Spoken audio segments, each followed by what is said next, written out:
It's red.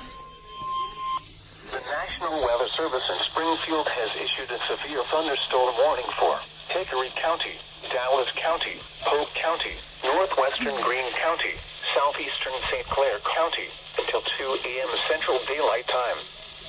At 1:02 a.m. Central Daylight Time, severe thunderstorms were located along a line extending from 10 miles south of El Dorado Springs to 6 miles north of Greenfield to near Miller, moving east at 65 miles per hour. Expected hazards include 70 miles per hour wind gusts. This is a radar-indicated threat. The following impacts are expected. Expect considerable tree damage. Damage is likely to mobile homes, roofs, and outbuildings.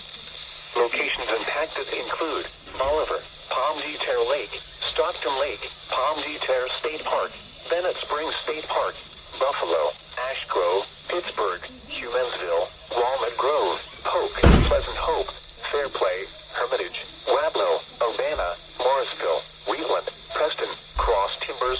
For your protection, move to an interior room on the lowest floor of a building. Repeating, a severe thunderstorm warning has been issued until 2 a.m. Central Daylight Time for the following counties: in Missouri, Dallas, Greene,